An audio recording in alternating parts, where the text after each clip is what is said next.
El aire en el viejo taller de la calle de la Estrella, en Triana, Sevilla, siempre había tenido ese peculiar sabor a aceite rancio y serrín, una mezcla que para Elena Serrano era la esencia de su infancia. Pero ahora, con los años, a ese aroma familiar se le había superpuesto un matiz más amargo, el del óxido y el abandono, el hedor persistente de un sueño destrozado. Cada partícula de polvo que danzaba en los escasos haces de luz que se colaban por las ventanas altas y sucias era un recordatorio, un testigo mudo de lo que se había perdido. Elena se detuvo junto a la fresadora principal, una máquina robusta y silenciosa, tan imponente como un monumento funerario. Sus dedos, finos y antaño hábiles en el dibujo técnico, recorrieron el metal frío y picante. Recordaba el zumbido constante que llenaba el espacio, la coreografía precisa de los operarios, el olor a metal caliente y el tintineo de las herramientas. Era el santuario de su padre, el legado de generaciones. Hasta que Novatec Soluciones lo devoró. Fue hace una década. Elena apenas salía de la adolescencia y su mundo, construido sobre la solidez de la precisión y el trabajo bien hecho, se desmoronó. Su padre, un artesano de la ingeniería, un visionario con manos de orfebre, había dedicado su vida a ese taller, a la invención de piezas únicas para la maquinaria industrial. Pero su ingenuidad, su fe inquebrantable en la palabra dada, lo convirtió en una presa fácil para Hernán Vargas, el depredador al frente de Novatec. Vargas, con su sonrisa impecable y sus promesas vacías, se presentó como un socio, un inversor que creía en el potencial del taller. Prometió expansión, modernización, un futuro brillante, pero lo que hizo fue vaciarlo. Robó las patentes, la cartera de clientes y dejó a su padre con una montaña de deudas y un contrato leonino que lo ató de manos y pies. El recuerdo se desplegó como un carrete de película viejuno en la mente de Elena. La desesperación en los ojos de su padre, el brillo perdido, las llamadas constantes de los acreedores, la venta forzada de la casa familiar en el barrio de Los Remedios, el silencio cada vez más opresivo en el taller y finalmente la noticia. Un infarto fulminante. La autopsia habló de causas naturales, pero Elena sabía que la causa real tenía nombre y apellido: Hernán Vargas. Ese día, bajo el sol implacable de Sevilla, que parecía burlarse de su dolor, junto a la tumba fresca de su padre en el cementerio de San Fernando, Elena no. Sus lágrimas se habían secado, reemplazadas por un fuego frío y persistente. Un juramento inaudible que la ligó a un único propósito: la venganza. Durante los años siguientes, Elena se moldeó a sí misma. Abandonó la idea de seguir los pasos de su padre en la ingeniería, pero no la disciplina de... Se sumergió en el estudio del derecho comercial y la informática forense, aprendiendo los entresijos de las corporaciones, los puntos débiles del sistema legal, los vacíos donde la justicia a menudo se diluía. Trabajó en pequeños despachos, perfeccionando sus habilidades, construyendo una red de contactos, manteniendo siempre la fachada de una abogada ambiciosa, pero sin un propósito. Nadie sabía del veneno que bullía bajo su piel, la precisión con la que limaba cada detalle de su plan, como su padre pulía un engranaje perfecto. El taller, enclavado en el corazón obrero de Triana, se había convertido en su santuario y su cárcel. Cada visita era un ritual, una renovación de su promesa.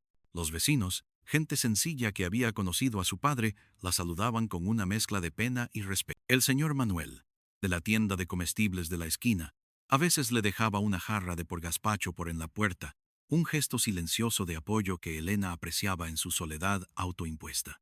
Pero la tristeza era una constante, la atmósfera impregnada de una nostalgia que era casi palpable, una capa densa que se asentaba sobre todo, como el polvo. En una ocasión, mientras revisaba unos viejos cajones de la oficina de su padre, encontró un cuaderno. Las tapas de cuero estaban gastadas, las hojas amarillentas. Dentro no había esquemas técnicos, sino notas personales, reflexiones sobre la ética de los negocios, sobre la confianza y la traición.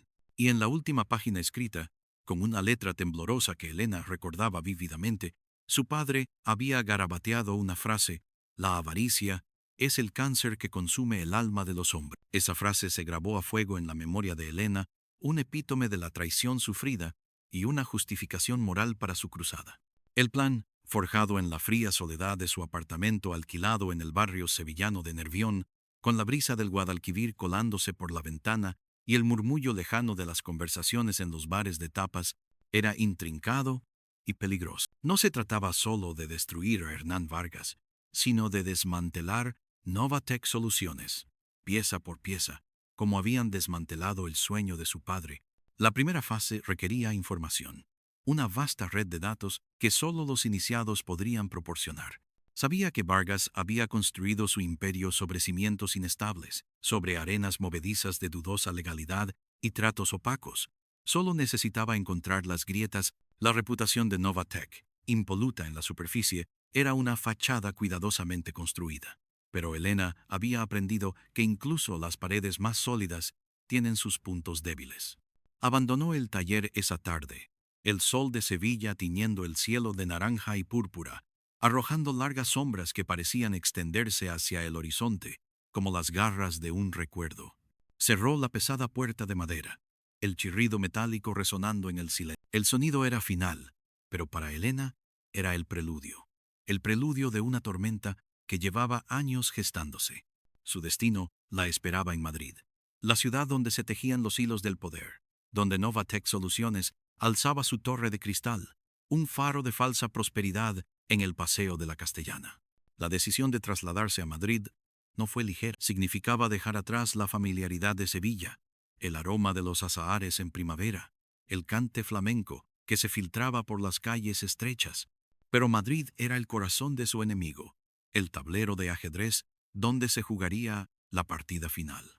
Se instaló en un modesto apartamento en la calle del Ave María, en Lavapiés, un barrio vibrante y multicultural, con sus callejones laberínticos y sus plazas llenas de vida. La efervescencia de la ciudad, el constante ir y venir de la gente, la ayudaba a camuflar su propósito, a diluirse en la marea anónima.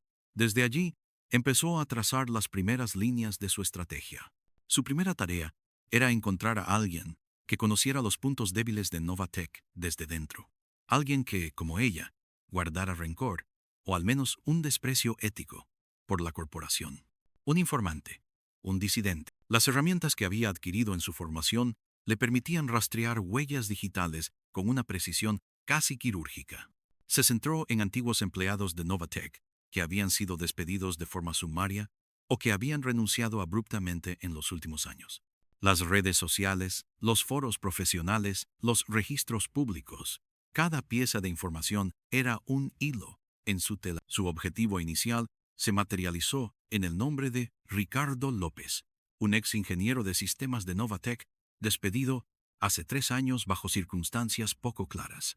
Su perfil, en LinkedIn, aunque pulcro y profesional, dejaba entrever un resentimiento latente en las entrelíneas de sus logros pasados y sus aspiraciones futuras.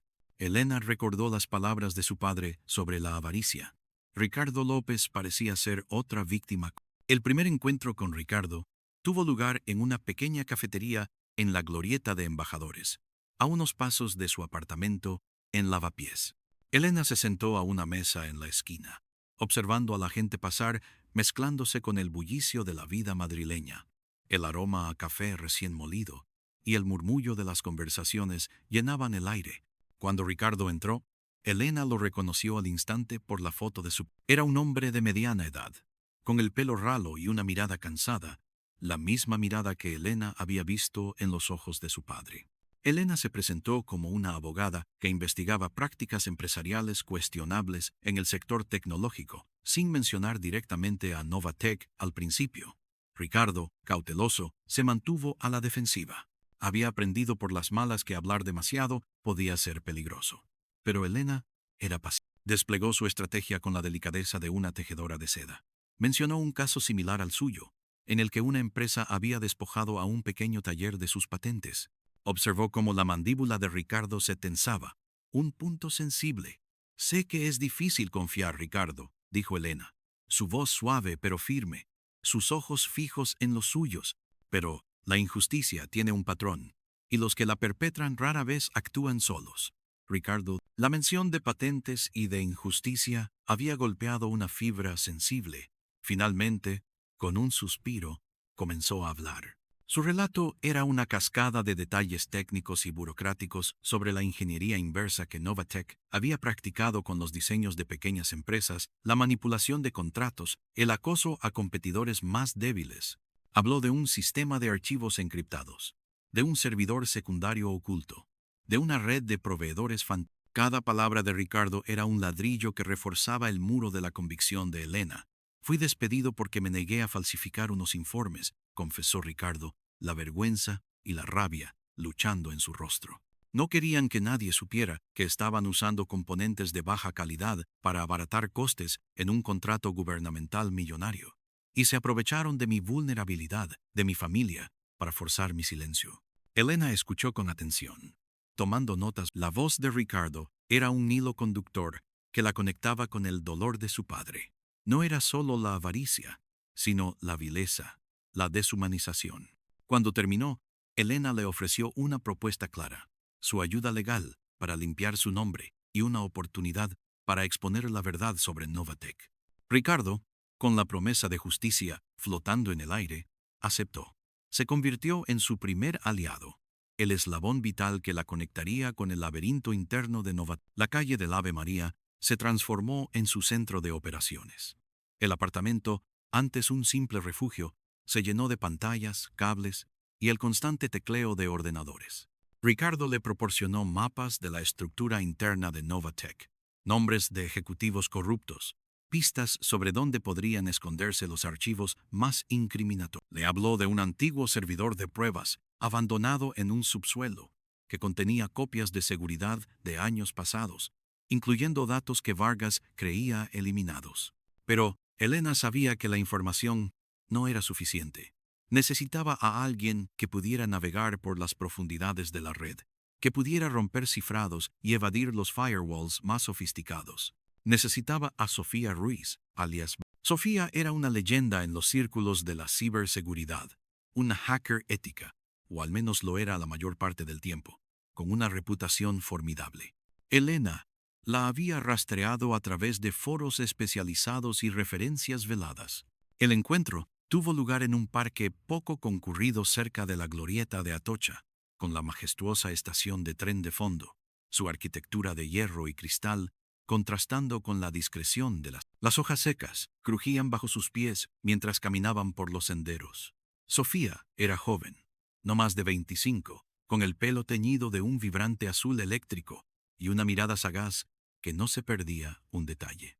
Elena le explicó su plan, omitiendo, por supuesto, los detalles más personales de su venganza, enmarcando su misión como una búsqueda de justicia contra una corporación corrupta. Sofía escuchó con una expresión impasible, sus ojos escaneando el rostro de Elena, evaluando. No se dejaba impresionar fácilmente. ¿Qué hay para mí?, preguntó Sofía directamente, sin rodeos. No me muevo por altruismo, abogada. Elena sonrió, una sonrisa fría y calculada. Para ti hay un desafío que pondrá a prueba todas tus habilidades. La satisfacción de desmantelar una de las corporaciones más poderosas del país. Y por supuesto, una compensación que reflejará la complejidad y el riesgo. La idea de enfrentarse a los sistemas de seguridad de Novatec, de burlar a sus ingenieros, encendió una chispa en los ojos de Sofía. Era el tipo de reto que su mente inquieta anhelaba. La ética no era su principal motor, pero la oportunidad de demostrar su superioridad tecnológica era irresistible. Sofía aceptó, bajo la condición de operar desde sus propios servidores seguros, una medida que Elena comprendió y respetó. Su independencia era parte de su... Con Ricardo como su fuente interna de conocimientos técnicos y Sofía como su artillera digital, Elena comenzó a construir la red de trampas y contratrampas. El objetivo no era solo obtener pruebas, sino sembrar la discordia, exponer las mentiras de Vargas a sus propios empleados y socios. Cada fragmento de información que Sofía lograba extraer era analizado con meticulosidad forense. Ricardo, con su conocimiento del organigrama, ayudaba a identificar a los cómplices menores, a aquellos que, por miedo o ambición, habían colaborado en las artimañas de Vargas. La moralidad de sus acciones a menudo se difuminaba en la mente de Elena. ¿Era justo usar información obtenida de forma dudosa para exponer una verdad más grande? ¿Estaba replicando la misma falta de escrúpulos que condenaba en Vargas? Estas preguntas la acechaban en las noches solitarias, mientras el rumor de la calle del Ave María se apagaba y solo el pitido constante de los servidores de Sofía rompía el silencio. Pero entonces la imagen de su padre, su rostro cansado, el taller vacío, volvía a su mente, y la ambigüedad moral se disolvía, reemplazada por la certeza de su propósito. Uno de los primeros objetivos fue el sistema de gestión de documentos de Novatec, una fortaleza digital que albergaba los contratos y acuerdos internos. Sofía, con la destreza de una bailarina en un campo de minas, se infiltró en él. El proceso no fue sencillo. Los firewalls eran robustos, los protocolos de cifrado complejos. Hubo momentos de tensión, de frustración, en los que la pantalla de Sofía se iluminaba con alertas rojas, indicando intentos de intrusión detectados. Pero, cada vez, Sofía encontraba una nueva brecha, un camino alternativo, demostrando una creatividad cibernética que asombraba a Elena. Ricardo, por su parte, se dedicó a recopilar los nombres de empleados descontentos, aquellos que habían sido silenciados o marginados. Elena planeó usar estos testimonios como un arma de doble filo. Por un lado, para obtener más información. Por otro, para crear un clima de desconfianza dentro de Novatec. No se trataba solo de una batalla legal, era una guerra psicológica. Una noche, mientras Sofía estaba profundamente inmersa en una redada de datos en los servidores secundarios que Ricardo había mencionado, un sonido extraño irrumpió en el silencio del apartamento de la calle de la... Un leve por metálico proveniente de la cerradura de la puerta principal. Elena, con los nervios a flor de piel, agarró una pesada linterna que guardaba cerca. Sofía detuvo su tecleo abruptamente, sus ojos fijos en la puerta. El aliento de Elena se detuvo en su garganta. La oscuridad del rellano parecía más densa, más amenazante. Otro por clic, más audible esta vez, seguido de un leve crujido. Era un momento de pánico helado, la constatación de que su enemigo no era solo una entidad corporativa abstracta, sino una fuerza con garras reales. Elena se acercó sigilosamente a la puerta, su corazón latiendo con fuerza contra sus costillas. El silencio era insoportable, roto solo por el sonido de su propia respiración. ¿Quién está ahí?, preguntó Elena, su voz más firme de lo que se sentía. El silencio fue la única respuesta. Después de unos segundos que parecieron una eternidad, Elena oyó pasos que se alejaban por el rellano, el eco de unas pisadas que se perdían en la escalera. Era una advertencia clara.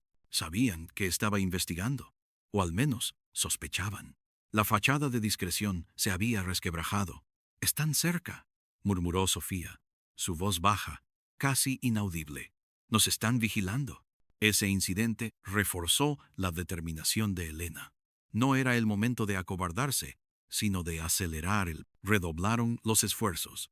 Sofía estableció nuevas capas de seguridad digital, creando trampas en línea para detectar posibles rastreadores.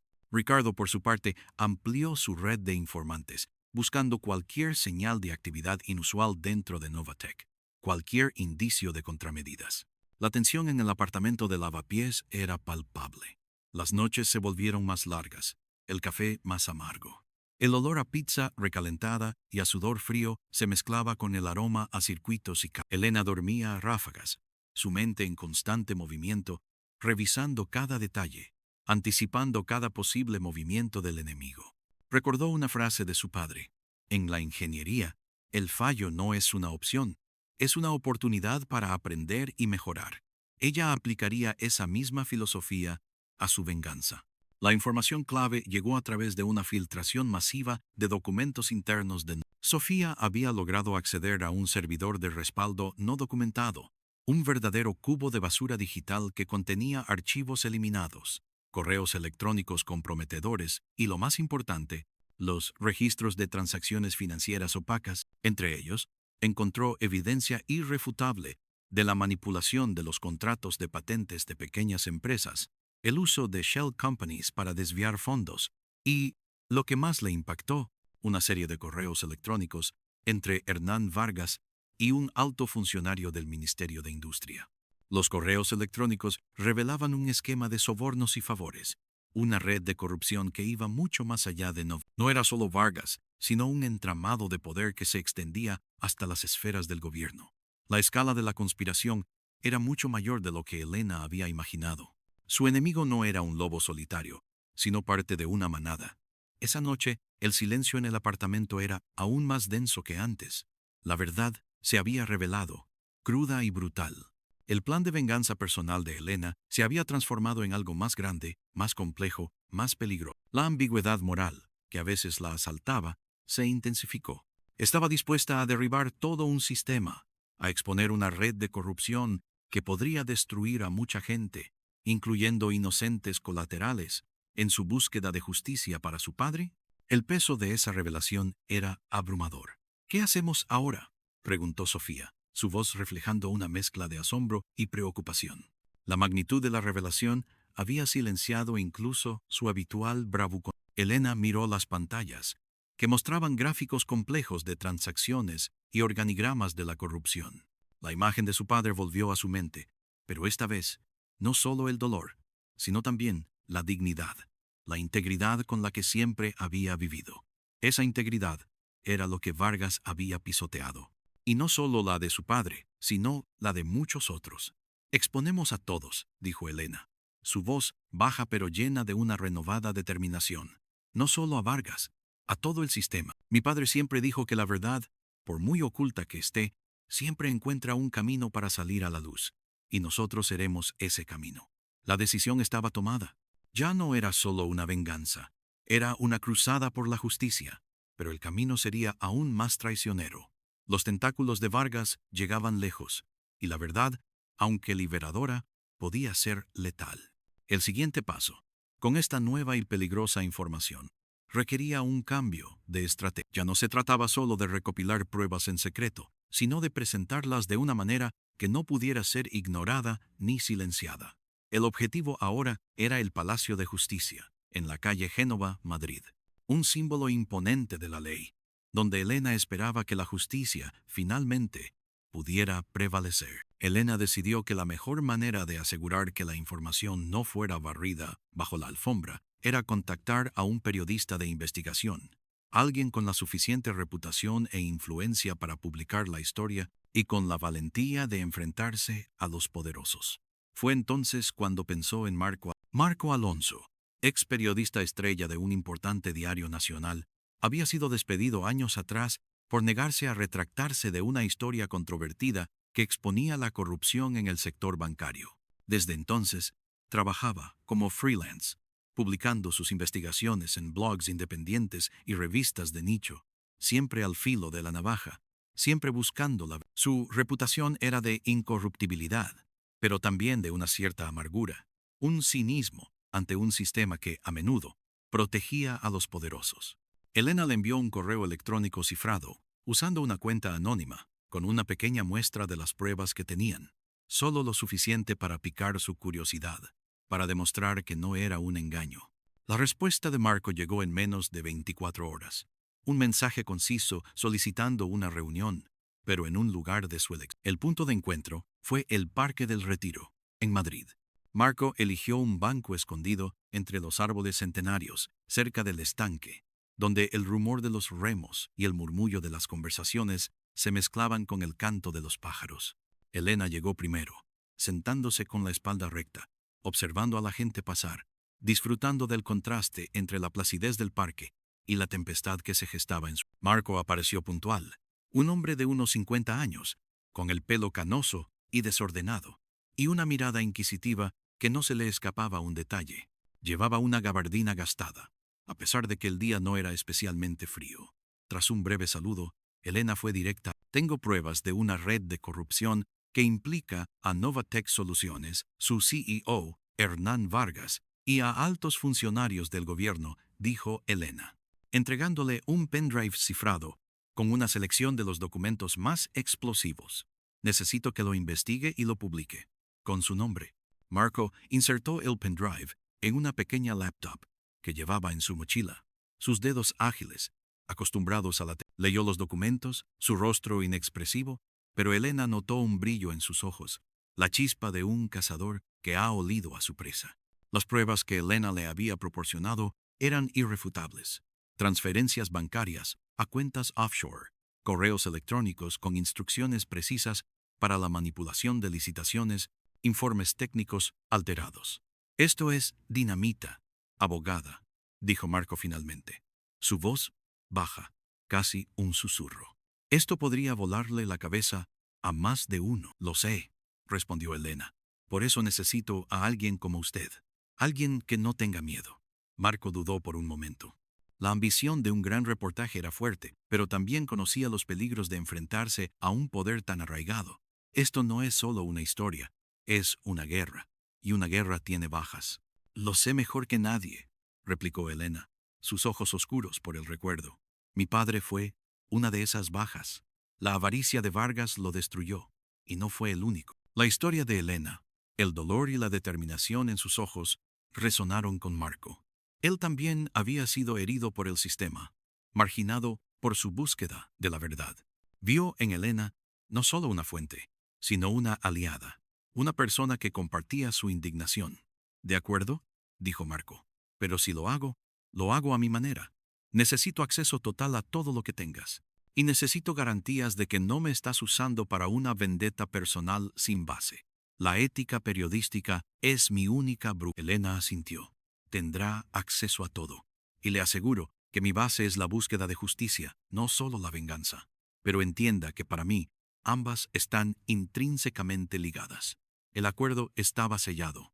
Marco Alonso se unió al equipo, aportando su experiencia en investigación, su red de contactos en el mundo del periodismo y su aguda perspicacia para desenmascarar la verdad. El grupo de Elena estaba ahora completo. Ricardo, el informante técnico, Sofía, la hacker brillante, y Marco, el periodista incisivo. Juntos, formarían una fuerza formidable. El apartamento en la calle del Ave María se transformó de un centro de operaciones puramente técnico a una sala de guerra multidisciplinar. Marco, con su hábito de fumar puros baratos, llenaba el aire de un aroma acre que se mezclaba con el olor a café y la brisa que entraba por la ventana. Las paredes se cubrieron de esquemas, organigramas y fotografías de los implicados. Las noches se alargaban, con debates acalorados sobre la mejor estrategia para liberar la información, cómo protegerse de las represalias y qué parte de la verdad revelar primero. Mientras tanto, Hernán Vargas y Novatech Soluciones seguían operando con la impunidad que les otorgaba. El edificio de Novatech en el Paseo de la Castellana se erguía, brillante y desafiante, a pocos kilómetros de donde Elena y sus aliados planeaban su caída.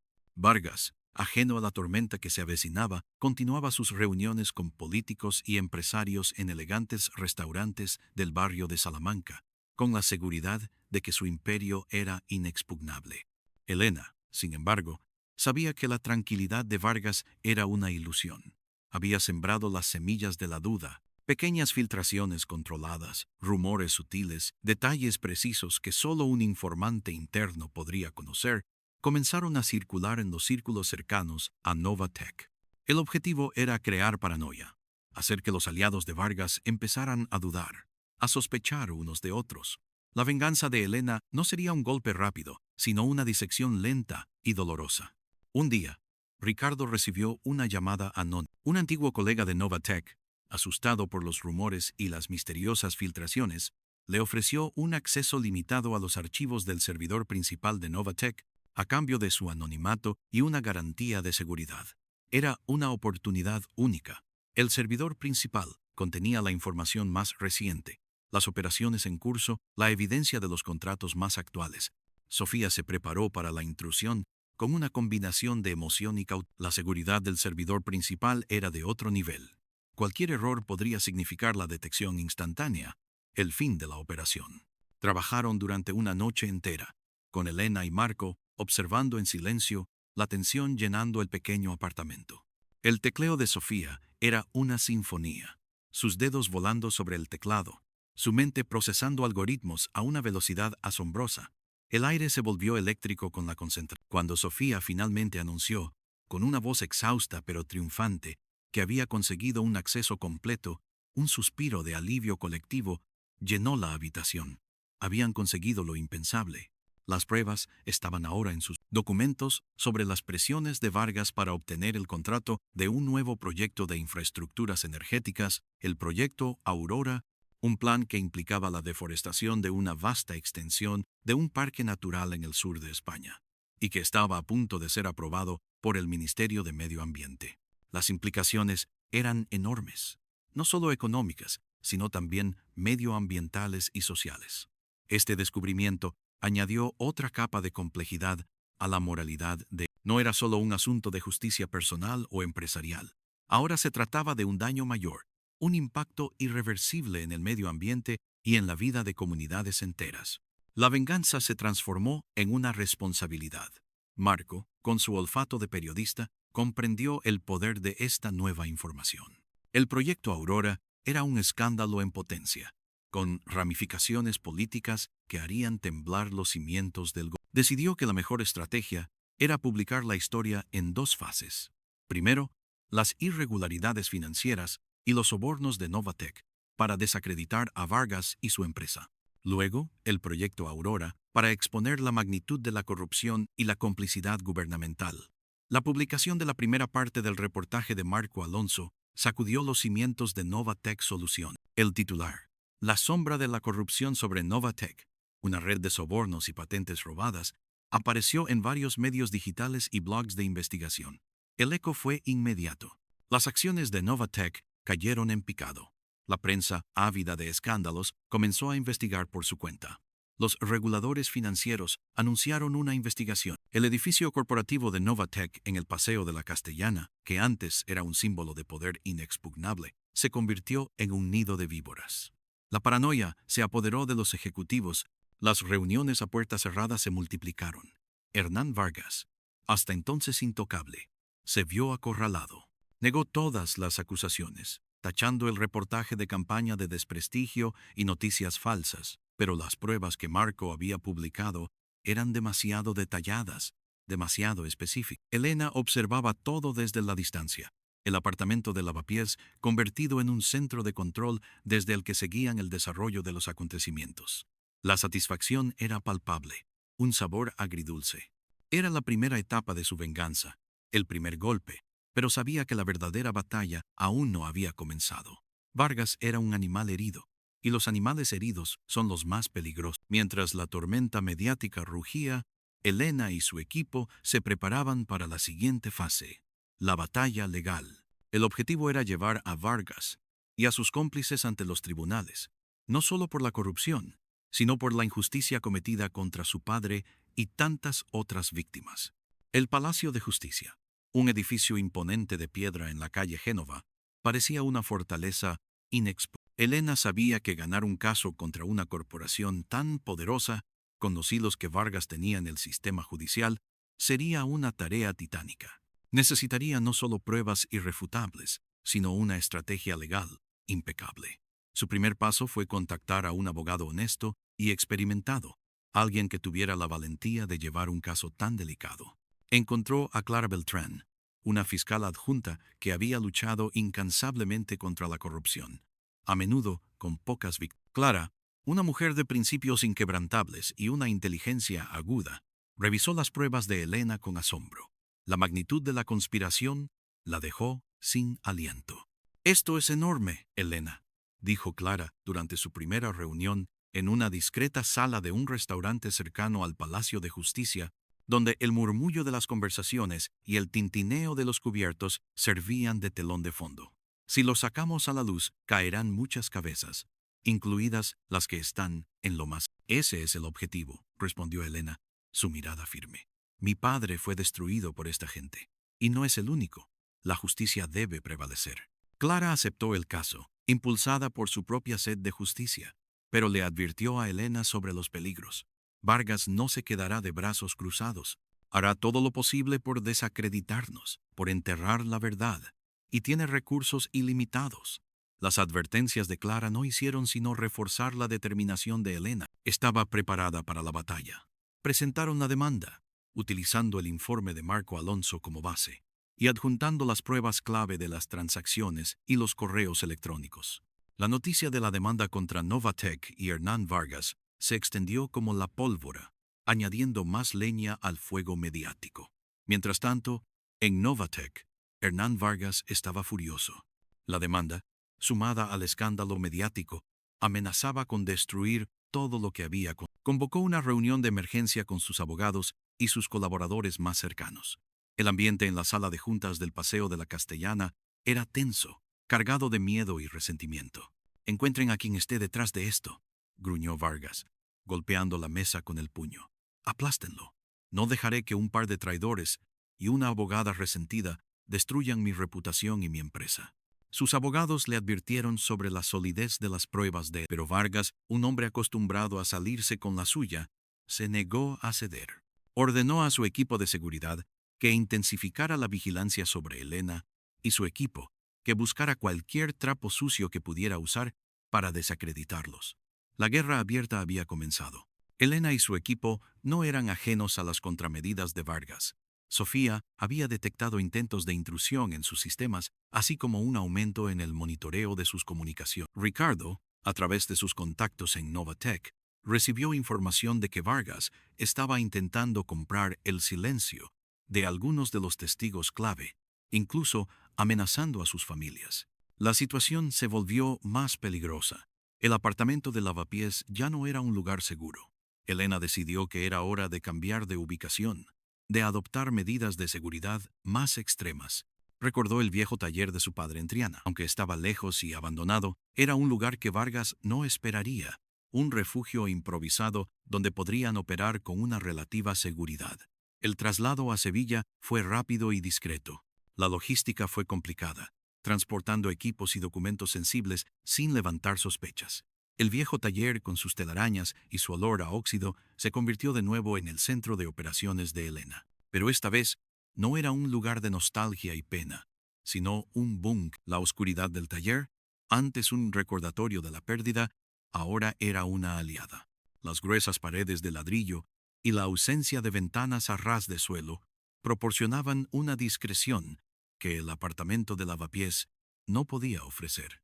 El silencio, roto solo por el zumbido de los ordenadores y el susurro de las conversaciones, le daba a Elena una sensación de control, una calma precaria en medio de la tormenta. Las primeras audiencias en el Palacio de Justicia de Madrid fueron intensas. Clara Beltrán presentó las pruebas con una elocuencia devastadora. Los abogados de Vargas, por su parte, intentaron desestimar el caso, argumentando que las pruebas habían sido obtenidas ilegalmente y que todo era parte de una conspiración para dañar la reputación de un honorable empresario. Pero la solidez de los documentos, respaldada por la investigación de Marco Alonso, era innegable. La prensa, siguiendo de cerca el juicio, mantenía el escándalo en primera. Los detalles sobre el proyecto Aurora comenzaron a filtrarse, indignando a la opinión pública y ejerciendo una presión aún mayor sobre el gobierno. El tema se debatió en el Parlamento, y la credibilidad de varios ministros se vio seriamente comprometida. Pero Vargas no se rindió. Su respuesta fue despiadada. Una noche, mientras Ricardo regresaba a su casa en un barrio residencial de Sevilla, fue atacado por dos hombres. Lo golpearon brutalmente, rompiéndole una costilla y dejándolo con varias contusiones. Antes de marcharse, le advirtieron que dejara de meter las narices donde no le correspondía.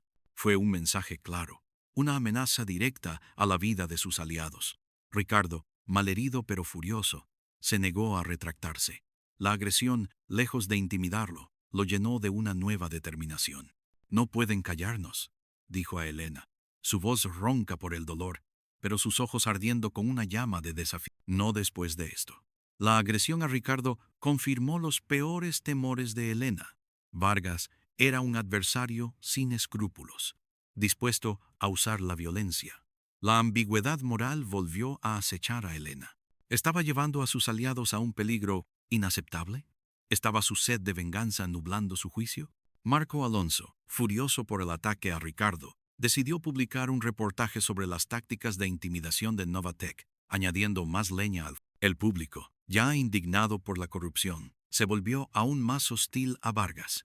La presión sobre los jueces y fiscales para actuar se intensificó. Mientras la batalla legal y mediática se libraba, Sofía, desde su rincón en el taller de Triana, seguía monitoreando los movimientos de Vargas. Detectó una serie de comunicaciones cifradas entre Vargas y una cuenta anónima en un servidor extranjero. El tráfico era inusual, frecuente y extremadamente. Le llevó días, noches, con un consumo excesivo de cafeína y una tensión que la hacía tiritar, descifrar los mensajes. Cuando finalmente lo consiguió, la verdad se reveló de una manera tan retorcida que Elena tardó en procesarla. Los mensajes no eran de Vargas a un cómplice, sino de Vargas a un chantajista. Y el chantajista era alguien que Elena conocía, alguien que creía que estaba de su lado. Las comunicaciones revelaron que Ricardo López, su primer aliado, su fuente interna, había estado vendiendo información a Vargas desde el principio. Había sido un doble agente, alimentando a Elena con datos parciales, a la vez que informaba a Vargas de cada uno de sus movimientos. La agresión a Ricardo no había sido una agresión, sino una farsa, un montaje orquestado por Vargas para consolidar la confianza de Elena. Ricardo no era una víctima colateral, sino un traidor. El descubrimiento golpeó a Elena con la fuerza de un rayo. La traición era mucho más dolorosa que la rabia o la desesperación. Ricardo había usado su historia, su dolor, su promesa de justicia para manipularla. Todo lo que había construido, la confianza que había depositado en su equipo, se derrumbó en un instante. El aire en el taller de Triana se volvió opresivo, cargado de un resentimiento que iba más allá de la venganza. Era la traición de la fe, la corrupción de la... Elena se sintió como si una mano invisible le apretara la garganta.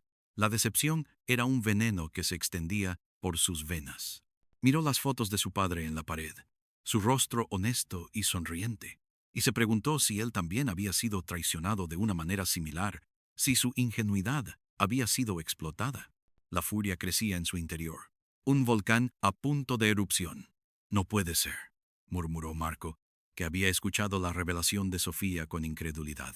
Ricardo, él parecía tan sincero. Sofía, con una expresión sombría, proyectó en una de las pantallas los mensajes descifrados.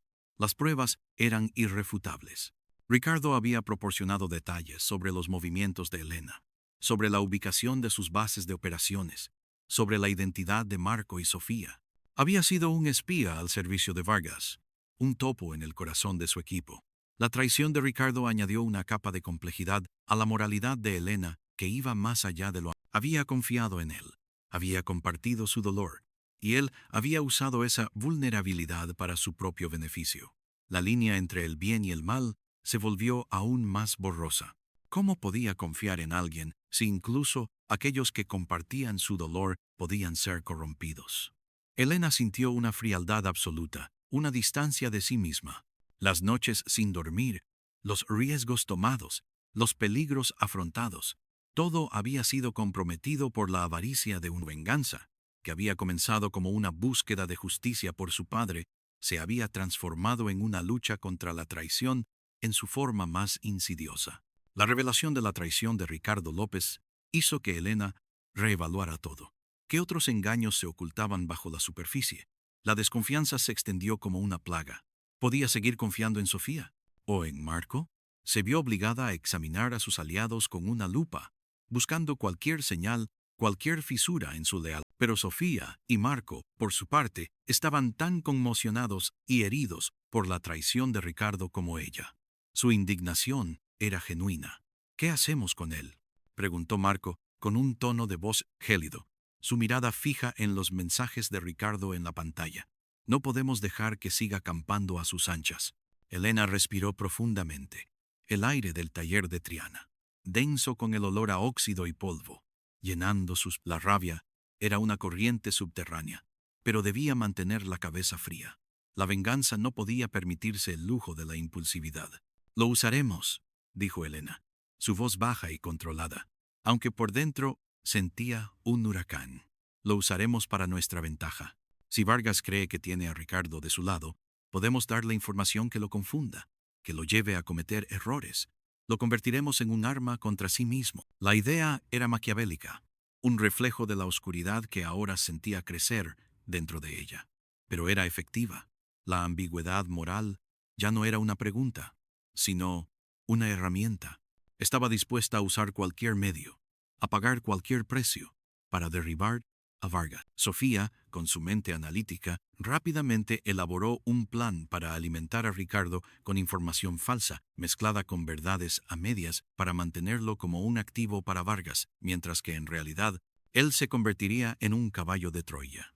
El juego de trampas y contratrampas se había vuelto aún más enrevesado, un laberinto de espejos donde la verdad y la mentira se confundían. Mientras tanto, en el Palacio de Justicia de Madrid, el caso contra Novatec seguía su. La fiscal Clara Beltrán, ajena a la traición de Ricardo, presentaba sus argumentos con una convicción inquebrantable. Los abogados de Vargas, dirigidos por un letrado astuto y sin escrúpulos, intentaban sembrar la duda sobre la credibilidad de las pruebas, insinuando que habían sido manipuladas. El juicio se había convertido en un circo mediático, con cámaras de televisión en cada esquina y periodistas ansiosos por cada nueva revelación. Elena, sin embargo, sabía que la clave para derribar a Vargas no estaba solo en las pruebas, sino en el golpe psicológico. Necesitaba que Vargas cayera en su propia trampa, que revelara su verdadera naturaleza en público. La oportunidad se presentó durante el testimonio de un ex empleado de Novatec, un hombre que había sido silenciado por Vargas durante años, pero que ahora, empoderado por la valentía de Elena y el reportaje de Marco, se había atrevido a. Su testimonio fue demoledor, revelando detalles íntimos de las presiones de Vargas, las amenazas, la manipulación de contratos. Vargas, sentado en el banquillo, observaba al testigo con una mezcla de desprecio y rabia. La presión de las cámaras, la indignación pública, el inminente colapso de su imperio, lo estaba llevando al límite.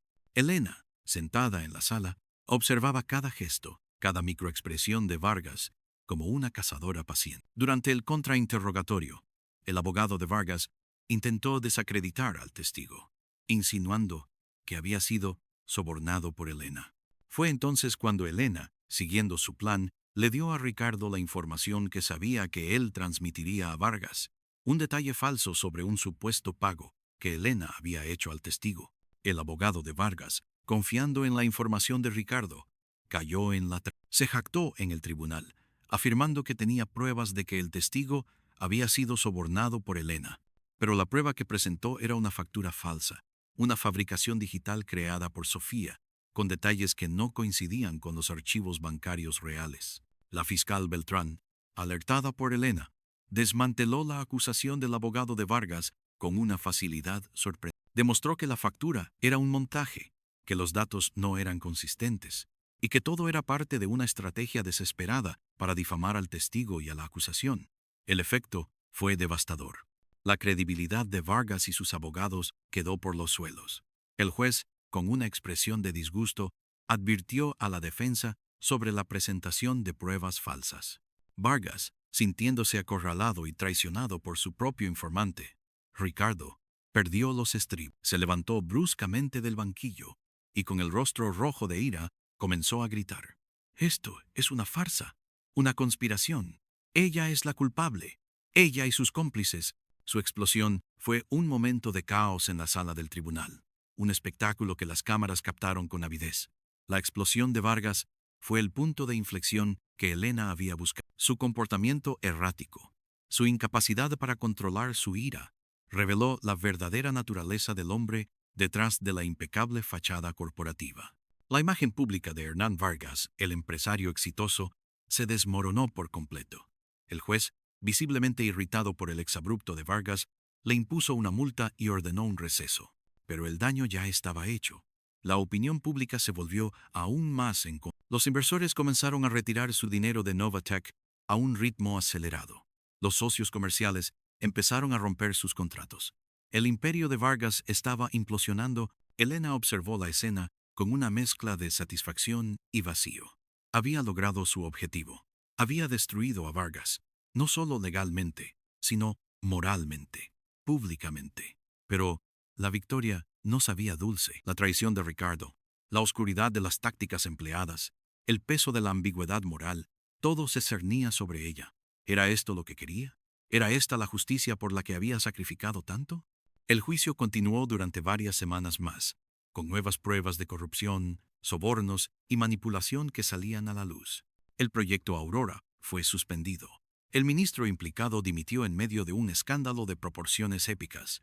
Finalmente, el veredicto: Hernán Vargas fue declarado culpable de múltiples cargos de corrupción, fraude y manipulación de mercado. La sentencia fue dura: muchos años de prisión y una multa multimillonaria que significaría la bancarrota total de Novatec Soluciones. El día del veredicto, Elena no estuvo en la sala del tribunal. Se quedó en el viejo taller de Triana, en Sevilla. Quería evitar el circo mediático, el flash de las cámaras, las preguntas de los periodistas. Quería estar sola, en el lugar donde todo había comenzado, para procesar el final. El taller estaba más silencioso que nunca. El sol de la tarde se colaba por las ventanas, iluminando las motas de polvo que danzaban en el aire. El olor a óxido y serrín rancio le recordaba a su padre. Había logrado su venganza. Había desmantelado el imperio que había destruido a su familia. Pero, ¿a qué precio? La victoria no trajo consigo el alivio. En cambio, sintió una profunda sensación de vacío, una fatiga que le pesaba en los huesos y en el alma. La ira que la había impulsado durante tantos años se había disipado, dejando un hueco en su interior. Miró sus manos, las mismas manos que habían trazado planes de venganza, que habían empujado los límites de la moralidad. Se preguntó si se había convertido en un reflejo de aquello que había jurado destruir. Marco Alonso la encontró allí, al final de la tarde, con la luz dorada tiñendo el taller de un color melancólico. Se sentó a su lado en un viejo banco de trabajo, el silencio hablando por sí solo. «Lo conseguiste, Elena», dijo Marco, su voz suave. «Lo destruiste». Elena asintió, su mirada perdida en la distancia. «Y me pregunto si al hacerlo, me destruí a mí misma». «Esa es una elección que solo tú puedes hacer», respondió Marco. «La venganza es un camino peligroso. Puede consumir el alma, pero la justicia, aunque a menudo imperfecta, puede ser redentora». Sofía llegó poco después, su presencia vibrante contrastando con la quietud del taller. Traía consigo una botella de vino y un par de copas. Los tres brindaron en silencio, no por la victoria, sino por el fin de una larga y dolorosa batalla. La noche cayó sobre Triana, y el taller se sumió en una oscuridad profunda. Elena se quedó allí mucho después de que Marco y Sofía se hubieran. Caminó entre las sombras, sus dedos rozando las máquinas cubiertas de polvo, los recuerdos de su padre, de su infancia, fluyendo a través de ella. La imagen de Ricardo López, la traición, el cinismo de la venganza, todo se mezclaba en un torbellino de emociones. Recordó el juramento que había hecho junto a la tumba de su padre: «Nunca te olvidaré, y haré que paguen». Había cumplido su promesa, pero el costo había sido inmenso. Había perdido una parte de sí misma en el proceso, una inocencia, una fe en la bondad inherente. Se detuvo frente a la fresadora principal, la misma máquina donde había comenzado su viaje. En su superficie fría y metálica, vio no solo el reflejo de una máquina abandonada, sino el de su propio rostro, marcado por los años de lucha, por la oscuridad de la venganza. La elección final era suya. ¿Dejaría que la amargura la consumiera, que el ciclo de la venganza se perpetuara? ¿O encontraría una manera de sanar, de reconstruir, de honrar la memoria de su padre, no con la destrucción, sino con la creación, con la búsqueda de una verdadera justicia que fuera más allá del simple castigo? La respuesta no llegó de inmediato.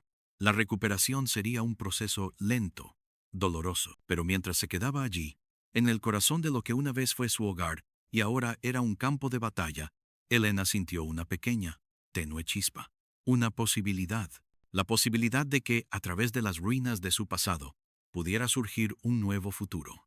Un futuro donde la justicia se buscara con integridad, donde la moralidad no fuera una herramienta, sino un principio. Se prometió a sí misma que usaría su conocimiento, sus habilidades, su experiencia en el lado oscuro de la justicia, no para seguir el camino de la venganza, sino para proteger a otros, para luchar por los que no tenían voz, para asegurarse de que ninguna otra familia sufriera el mismo destino que la suya. No sería fácil. El camino sería largo y lleno de desafíos. Pero por primera vez en muchos años, Elena sintió un atisbo de esperanza. La venganza había terminado. La verdadera justicia, la redención, apenas comenzaba. Abandonó el taller esa noche, el aire de Sevilla más fresco, la luna brillando sobre Triana. Cerró la puerta tras de sí, el chirrido familiar sonando diferente esta vez. No como un final, sino como un umbral. El eco de sus pasos resonó en la calle de la Estrella, no los pasos de una persona consumida por el pasado, sino los de alguien que, aunque herida, elegía mirar hacia el futuro, con la esperanza de reconstruir no solo su vida, sino la fe en la justicia que su padre siempre le había inculcado. La historia de Elena Serrano no había terminado. Acababa de empezar un nuevo y esta vez lo escribiría con una brújula moral más clara, con la sabiduría forjada en el fuego de la adversidad, en los callejones laberínticos de Madrid y el silencio polvoriento del viejo taller sevillano. Abandonó el taller esa noche, el aire de Sevilla más fresco, la luna brillando sobre Triana. Cerró la puerta tras de sí, el chirrido familiar sonando diferente esta vez, no como un final, sino como un umbral. El eco de sus pasos resonó en la calle de la Estrella, no los pasos de una persona consumida por el pasado, sino los de alguien que, aunque herida, elegía mirar hacia el futuro con la esperanza de reconstruir no solo su vida, sino la fe en la justicia que su padre siempre le había inculcado. La historia de Elena Serrano no había terminado. Acababa de empezar un nuevo capítulo y esta vez lo escribiría con una brújula moral más clara, con la sabiduría forjada en el fuego de la adversidad, en los callejones laberínticos de Madrid y el silencio polvoriento del viejo taller sevillano. El camino a casa se le antojó largo, aunque la distancia era corta. Cada farola proyectaba sombras danzarinas que parecían bailar al ritmo de su corazón, todavía agitado por la magnitud de la decisión. La oscuridad de la noche, que antes había sido su aliada y su refugio, ahora le ofrecía un lienzo en blanco para sus pensamientos. No había triunfo explosivo, no había una euforia desmedida, solo una quietud profunda, casi reverencial, como la que sigue a una tormenta devastadora. Llegó a su apartamento, se quitó el abrigo y lo colgó con un movimiento lento, casi ritual, como si estuviera despojándose también de una piel vieja. El silencio de su hogar la envolvió. No era el silencio opresivo del taller, sino uno más amable, lleno de posibilidades. Se sirvió un vaso de agua y se sentó junto a la ventana, observando el río Guadalquivir reflejar las luces de la ciudad. Triana respiraba a su alrededor.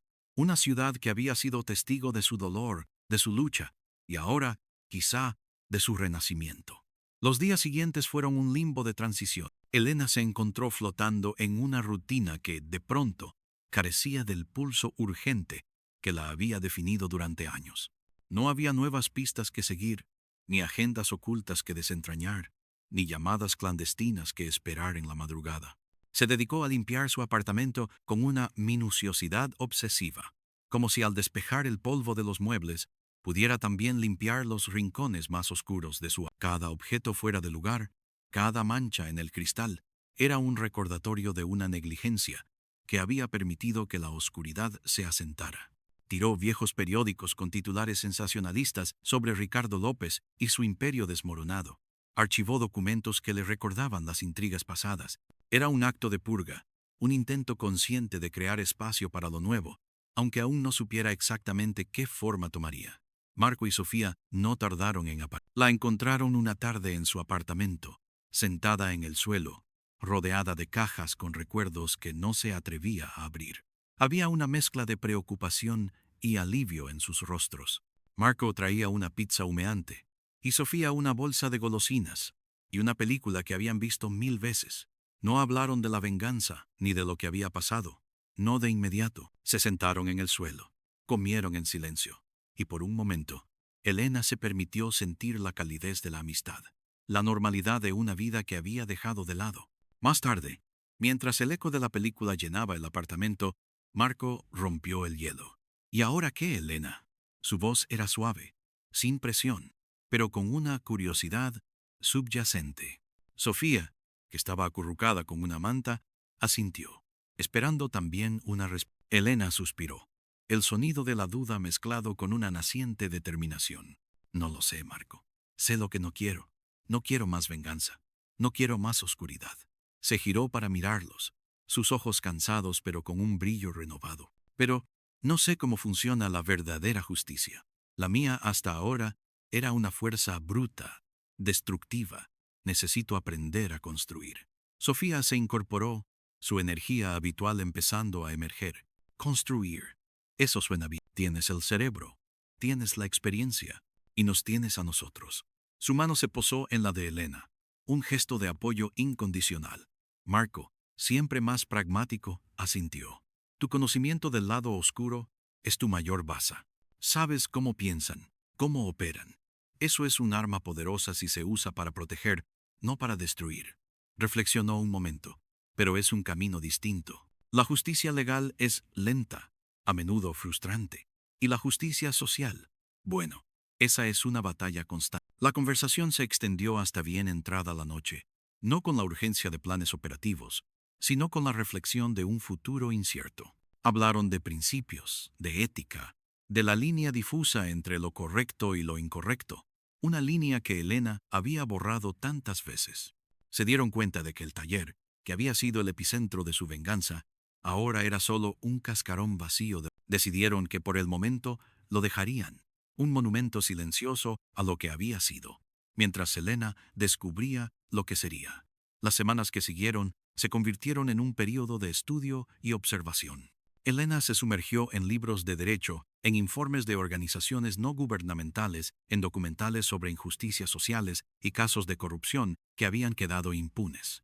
Quería entender el sistema desde dentro y desde fuera, no para explotarlo, sino para mejorarlo. Pasaba horas en la biblioteca, el olor a papel y tinta un bálsamo para su mente, tan acostumbrada al olor a pólvora y traición. Leía sobre derechos humanos, sobre ética empresarial, sobre la protección de los más vulnerables. Cuanto más leía, más se daba cuenta de la vastedad de la injusticia y de lo compleja que era la tarea de desmantelarla. La ira que la había impulsado en el pasado comenzó a transformarse en una determinación más fría, más estratégica, menos personal. También comenzó a explorar su propia brújula moral. ¿Qué significaba verdadera justicia para ella? No era solo el castigo de los culpables, sino también la reparación de los daños, la prevención de futuros abusos, la protección de los inocentes. Implicaba un compromiso con la verdad, no con la manipulación, con la transparencia, no con el secreto. Estos eran principios que chocaban con los métodos que había perfeccionado. Se encontró haciendo ejercicios mentales, imaginando cómo abordaría un problema si su objetivo fuera la reparación en lugar de la retribución. Se dio cuenta de que su mayor desafío no sería encontrar un nuevo enemigo, sino reeducar su propia mente, desprogramar años de pensamiento orientado a la destrucción. Una tarde, mientras revisaba una pila de periódicos locales, sus ojos se detuvieron en un pequeño artículo, casi escondido en la sección de sucesos. Hablaba de la situación tensa en el barrio pesquero de El Rocío, en la costa de Huelva, a poco más de una hora de Sevilla. Un megaproyecto turístico, Sol y Mar Resort, estaba en marcha, prometiendo prosperidad y empleo, pero los pescadores locales denunciaban acoso, contaminación creciente y una serie de irregularidades en la concesión de terrenos y aguas. Las autoridades locales parecían hacer la vista gorda y las quejas se perdían en el laberinto burocrático. La historia le resonó. Era el relato de David contra Goliat, una pequeña comunidad luchando contra un gigante corporativo con intereses poderosos. Se le antojó un eco lejano de la historia de su padre, una familia despojada por la codicia empresarial. Esto era diferente. No era un ajuste de cuentas personal, sino una injusticia colectiva que requería una intervención. Elena sintió una punzada, una chispa, el primer indicio de un propósito renovado. No había odio personal hacia los directivos de Sol y Mar Resort, solo una necesidad de proteger a quienes estaban siendo oprimidos. La chispa creció hasta convertirse en una llama constante. Era su primera prueba. Podría aplicar su experiencia para el bien, sin cruzar la línea que se había prometido no volver a cruzar. Compartió la noticia con Marco y Sofía esa misma noche. Es un caso pequeño, dijo Elena, señalando el artículo. Pero es un buen punto de partida. Una comunidad, unos pocos pescadores que están perdiendo su modo de vida, su tradición, su sustento, y parece que hay corrupción detrás. Sofía, ya con la tableta en mano, empezó a teclear. Sol y Mar Resort, propiedad de un consorcio internacional, Global Horizons. Tienen una reputación un poco ambigua. Muchos proyectos de gran envergadura, algunos con denuncias por impacto ambiental y desplazamiento de comunidades. Marco frunció el ceño. Las denuncias por impacto ambiental son difíciles de probar, Elena. Y si tienen a las autoridades de su lado, será una batalla legal muy cuesta arriba. Los pescadores rara vez tienen los recursos para enfrentarse a esos gigantes. Precisamente por eso, respondió Elena, una nueva determinación en su voz. Tienen los recursos, y yo tengo la experiencia. No vamos a destruir a Global Horizons, Marco. Vamos a sacar a la luz sus tácticas, sus irregularidades, y a forzarlos a respetar a la comunidad y las leyes, no con venganza, sino con verdad. Los tres dedicaron los días siguientes a la investigación preliminar desde Sevilla. Sofía, con su habilidad innata para la cibernética, se sumergió en los registros públicos, buscando información sobre la empresa, los permisos concedidos, los nombres de los directivos y sus conexiones. Descubrió una red de empresas subsidiarias y testaferros, un laberinto financiero diseñado para ocultar las verdaderas responsabilidades. Marco, por su parte, investigó el marco legal, las leyes de protección medioambiental y los derechos de las comunidades pesqueras, identificando posibles vías legales y los puntos débiles de la argumentación de la empresa. Elena, sin embargo, sabía que la verdad no se encontraba solo en los documentos digitales o los códigos legales. Se encontraba en las historias de la gente, en el olor a salitre de sus redes, en la desesperación de sus ojos. Necesitaba ir allí, sentir el pulso de la comunidad, hablar con los pescadores. Una mañana soleada, Elena condujo hasta el Rocío. El trayecto la llevó por campos de fresas y arrozales, hasta que el horizonte se abrió al Atlántico. El pequeño puerto pesquero era pintoresco, pero las huellas del conflicto eran visibles. Carteles de protesta desgastados colgaban de las paredes, y las miradas de los pescadores que reparaban sus redes en el muelle denotaban cansancio y desconfianza. El imponente esqueleto de un edificio en construcción, parte del Sol y Mar Resort, se alzaba en la distancia, una cicatriz en el paisaje natural. Se bajó del coche y caminó por el muelle. El aire olía a mar y a pescado fresco, un olor que le resultaba ajeno a su vida anterior, tan llena de metal y óxido. Se acercó a un grupo de hombres mayores que charlaban en torno a un viejo bote. Al principio, la miraron con recelo. Una mujer bien vestida, con una presencia que no encajaba en el rudo ambiente del puerto, levantaba sospechas. «Buenos días», dijo Elena, su voz tranquila y respetuosa. «Mi nombre es Elena Serrano. Soy de Sevilla. He leído sobre su situación en el periódico». Uno de los hombres, un veterano con la piel curtida por el sol y el mar, la miró fijamente. «¿Y qué quiere usted? ¿Más promesas vacías? ¿Más fotos para el periódico que luego no publica nada?» Había amargura en su tono. Elena se sentó en un cabo enrollado, a su nivel. «No vengo a prometer nada. Vengo a escuchar. Y si puedo, a ayudarles a encontrar la justicia que merecen». Les habló de su experiencia, no de su venganza, sino de cómo había aprendido a entender el poder y sus mecanismos, a exponer la corrupción. No les dijo que había desmantelado un imperio, pero les dio a entender que sabía cómo luchar contra gigantes. Lentamente, la desconfianza empezó a ceder. Hablaron. Le contaron cómo el resort había comenzado a dragar el fondo marino cerca de sus caladeros tradicionales, ahuyentando a los peces y destruyendo los lechos de algas. Le hablaron de la contaminación del agua, de los vertidos de residuos de construcción. Le mostraron documentos legales ininteligibles que les habían hecho firmar, supuestamente para compensaciones, pero que en realidad les privaban de sus derechos. Le contaron historias de amenazas veladas, de barcos dañados misteriosamente, de intentos de soborno a los líderes comunitarios. La ira crecía en Elena a medida que escuchaba, pero era una ira templada por la empatía, no por el deseo de destrucción personal. Era la injusticia que golpeaba a los inocentes, y su nueva misión era protegerlos. De vuelta en Sevilla, el taller seguía en silencio, pero ahora Elena lo veía de otra manera. Ya no era un mausoleo para el pasado, sino un santuario para el futuro. Podría ser el cuartel general, un lugar discreto donde las intrigas de la justicia se desentrañarían. Con la aprobación de Marco y Sofía, comenzó a transformar. Cubrieron las máquinas con lonas permanentes, creando un espacio central para una gran mesa de trabajo, ordenadores, pantallas. La oficina de su padre, donde ella había tramado sus planes más oscuros, se convertiría en su centro de operaciones, purificada de su pasado, lista para albergar un nuevo propósito.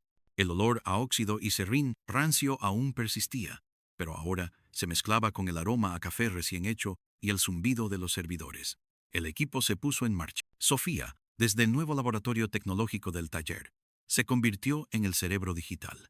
Rastreó las transferencias de dinero de Global Horizons a empresas fachada, identificó las propiedades de los directivos clave, descubrió correos electrónicos internos que revelaban una estrategia para minimizar costes a expensas del medio ambiente y la comunidad. Su destreza era asombrosa. Cada hilo de datos, cada fragmento de información, se tejía en un tapiz que revelaba la verdad. Marco, por su parte, trabajó incansablemente en el marco legal. Asesoró a los pescadores sobre sus derechos, ayudó a redactar nuevas denuncias y a recopilar pruebas que fueran admisibles en un tribunal. Se reunió con abogados, ambientalistas y organizaciones de derechos humanos, buscando aliados que pudieran reforzar su caso. Su enfoque metódico y su conocimiento de la ley eran el contrapeso perfecto para la impetuosidad de Elena. Elena era la estratega y el nexo. Pasaba días alternos en el Rocío, integrándose en la comunidad, documentando la contaminación con fotos y videos, recogiendo testimonios, construyendo la confianza de los pescadores. Su habilidad para pasar desapercibida, para observar y analizar, era ahora su mayor activo. Aprendió los nombres de los barcos, las historias de las familias, la particularidad de sus caladeros. Cada pescador era una pieza del puzzle, y su sufrimiento, una motivación. También coordinó las operaciones desde el taller, interpretando los datos de Sofía y la información legal de Marco, tejiendo todo en una narrativa coherente y poderosa. La primera escaramuza llegó cuando el equipo de Global Horizons intentó silenciar a los pescadores con nuevas ofertas de compensación. Elena, Marco y Sofía anticiparon el movimiento. Armados con pruebas de las irregularidades y el verdadero valor de las tierras y los caladeros, asesoraron a la comunidad para que rechazaran las ofertas por considerarlas insuficientes y engañosas. Exigieron transparencia y una negociación justa, respaldados por la amenaza de llevar su caso a los tribunales y a la opinión pública. Esto enfureció a Global Horizons. La corporación respondió con tácticas más agresivas. Abogados de alto nivel enviaron cartas de cese y desista a los líderes de la comunidad, amenazándolos con demandas por difamación y obstrucción. Los pescadores empezaron a recibir llamadas anónimas y se encontraron con que sus permisos de pesca eran revisados con una rigurosidad inusual, a menudo con la intención de encontrar cualquier pequeña infracción. La presión era inmensa. En el taller, Elena sintió la vieja rabia. Era la misma sensación que la había impulsado a desmantelar a Ricardo López. La arrogancia del poder, la impunidad con la que los grandes intentaban aplastar a los pequeños. Se mordió el labio, resistiendo la tentación de recurrir a sus viejos trucos. Infiltraciones más directas, sabotajes informáticos, exposiciones humillantes y quirúrgicamente precisas que aniquilarían la reputación del... Necesitamos un golpe de efecto, dijo a Marco y Sofía una tarde, la frustración palpable en su voz. Están ahogando a los pescadores en papeleo y miedo. No podemos esperar a que los tribunales decidan en unos años. La gente necesita comer ahora. Un golpe de efecto que no nos convierta en lo que estamos combatiendo, advirtió Marco, su tono grave. Necesitamos legalidad y moralidad, Elena. No queremos que nuestro mensaje se pierda en un acto de dudosa... Sofía intervino, su mirada fija en las múltiples pantallas que mostraban gráficos y documentos. He encontrado algo. El principal directivo del proyecto Sol y Mar, un tal señor Vargas, es bastante cuidadoso con su imagen pública. Es conocido por sus discursos sobre sostenibilidad y responsabilidad social corporativa. También es un gran donante de varias fundaciones ecológicas. Elena captó la idea. Hipocresía. Eso es algo que la opinión pública detesta. Decidieron lanzar una campaña de transparencia. Sofía preparó un informe detallado con todas las pruebas, fotografías de vertidos, análisis de agua contaminada, correos electrónicos internos, que revelaban la connivencia con autoridades locales para omitir controles, los contratos abusivos con los pescadores. Elena lo complementó con testimonios en video de la comunidad, grabados discretamente para proteger sus identidades. Marco se aseguró de que todo el material fuera irrefutable y no pudiera ser fácilmente desacreditado. El plan era audaz, pero ético. No se trataba de una venganza personal, sino de exponer la verdad. Buscaron el apoyo de una cadena de televisión regional que ya había mostrado interés en la historia, pero había sido disuadida por las presiones de Global Horizon. Esta vez, armados con pruebas tan contundentes, la cadena no pudo negarse. La emisión fue un éxito. El reportaje, crudo y emotivo, mostró la dura realidad de los pescadores de El Rocío, contrastada con los discursos hipócritas del señor Vargas, y la imagen pulcra de Global Horizons. Las imágenes de la contaminación y los documentos que probaban las irregularidades causaron un revuelo considerable. La presión mediática fue inmediata y abrumadora. Las fundaciones ecológicas empezaron a desvincularse del señor Vargas. Los inversores comenzaron a cuestionar la ética de la corporación y las autoridades locales se vieron forzadas a abrir una investigación oficial. La victoria no fue absoluta ni inmediata. Global Horizons, con su vasto arsenal legal, contraatacó con comunicados de prensa, negando las acusaciones y amenazando con demandas. Pero la marea había cambiado. Ya no podían operar en la oscuridad. La comunidad de El Rocío, empoderada por la exposición y el apoyo público, se negó a ceder. Sus voces, antes silenciadas, ahora resonaban en los medios de comunicación y en los pasillos de las instituciones. Elena, sentada en el taller una noche, observando las luces parpadear en las pantallas, sintió algo diferente a la euforia de la venganza. Era una satisfacción más tranquila, más profunda. Habían luchado por otros. Habían usado la verdad como su arma, no la destrucción. Habían dado voz a los que no la tenían. El camino no estaba exento de riesgos, ni de la tentación de caer en los viejos patrones, pero el resultado era una justicia que construía en lugar de demoler. El caso de El Rocío se alargó durante meses. Hubo audiencias, negociaciones, momentos de tensión y de pequeñas victorias. Finalmente, Global Horizons, bajo la presión de la opinión pública y la amenaza de investigaciones más profundas que podrían afectar a sus proyectos globales, accedió a un acuerdo. Se comprometieron a cesar las actividades de dragado dañinas, a implementar medidas de control de contaminación mucho más estrictas y a establecer un fondo de compensación justo para los pescadores afectados. Además, se revisaron los permisos y se prometió una mayor supervisión por parte de las autoridades. No fue el fin del resort, pero fue el fin de su impunidad. Cuando Elena regresó a El Rocío para presenciar la firma del acuerdo, los pescadores la recibieron con vítores y abrazos. El viejo, con la piel curtida, le estrechó la mano con fuerza, sus ojos brillando con gratitud. Nos devolvió nuestra esperanza, Elena. Nos devolvió la voz. Ella le sonrió, un brillo sincero en sus ojos. Había ayudado a sanar una herida, no a infligir otra. Había protegido, no destruido. Al irse, miró el mismo mar que antes había sido el objeto de la codicia, y ahora era un símbolo de la resiliencia de la comunidad. De vuelta en el taller, Marco y Sofía brindaron con ella, esta vez con una copa de vino blanco andaluz. «Lo conseguiste, Elena», dijo Marco. «No fue venganza, fue justicia, y fue difícil. Más difícil de lo que imaginaba», admitió ella, mirando sus manos. Las mismas manos que antes trazaban planes de destrucción, ahora habían ayudado a trazar un camino hacia la reparación. La oscuridad es un camino rápido y engañoso. La luz requiere paciencia, perseverancia y un equipo. Miró a sus amigos, una gratitud inmensa en sus ojos. El vacío que sentía después de la caída de Ricardo López no había desaparecido por completo, pero ahora se llenaba lentamente con un nuevo propósito. La fatiga persistía, pero era una fatiga diferente. La satisfacción del trabajo bien hecho, la ira que la había consumido, se había transformado en una energía más templada, más constructiva. Elena sabía que este era solo el principio. El mundo estaba lleno de injusticias, de voces silenciadas, de poderosos que abusaban de su posición. Su camino sería largo, y los desafíos, inmensos. Pero por primera vez en mucho tiempo, Elena no temía lo que el futuro pudiera traer. Estaba lista. El taller, silencioso y a la vez vibrante, se había convertido en su faro. La luz del sol de la mañana se colaba por las ventanas, iluminando las motas de polvo que danzaban en el aire. Pero esta vez, Elena las veía como partículas de esperanza, semillas de un futuro que ella junto a sus amigos, ayudaría a construir, ladrillo a ladrillo, verdad a verdad.